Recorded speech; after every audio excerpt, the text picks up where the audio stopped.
बोलिए शिव गुरु महाराज की जय हो। माता पार्वती की जय हो।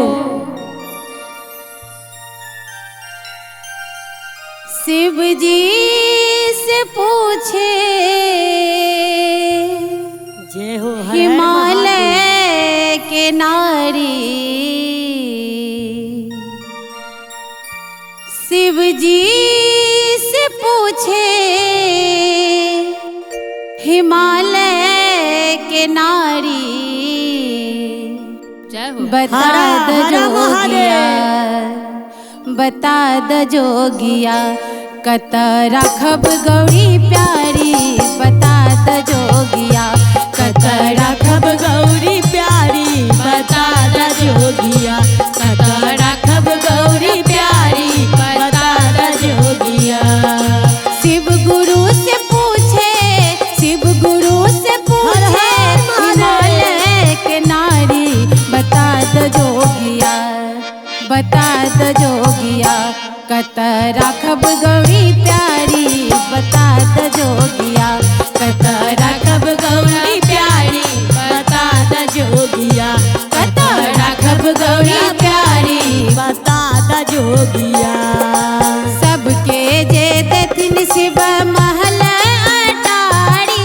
महल अटारी हो महल अटारी। सबके जे देथिन शिव महल अटारी। महल अटारी हो महल अटारी। अपना लछैनो, अपना लछैनो, टूटले खो भारी। बता द जोगिया, बता द जोगिया, कहाँ राखब गौरी प्यारी। बता द जोगिया, कहाँ राखब गौरी प्यारी। बता द जोगिया, कहाँ राखब गौरी प्यारी। बता द जोगिया। शिव जी से पूछे, शिव गुरु से पूछे हिमालय के नारी।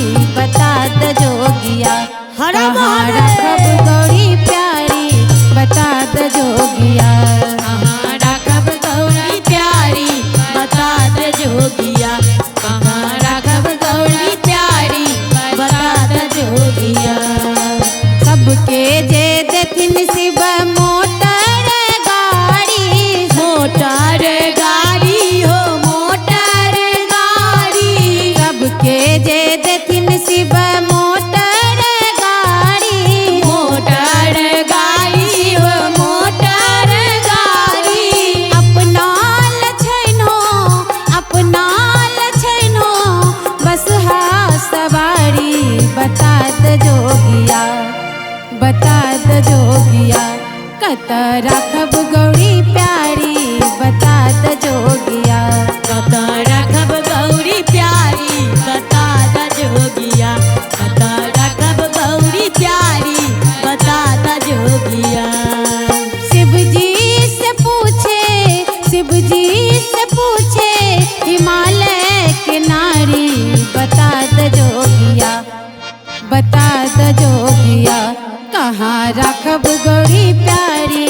बता द जोगिया, कहाँ राखब गौरी प्यारी। बता द जोगिया, कहाँ राखब गौरी प्यारी। बता द जोगिया, कहाँ राखब गौरी प्यारी। बता द जोगिया, कहाँ राखब गौरी प्यारी। बता द जोगिया, कहाँ राखब गौरा प्यारी। बता द जोगिया। बोलो शिव गुरु महाराज की जय हो।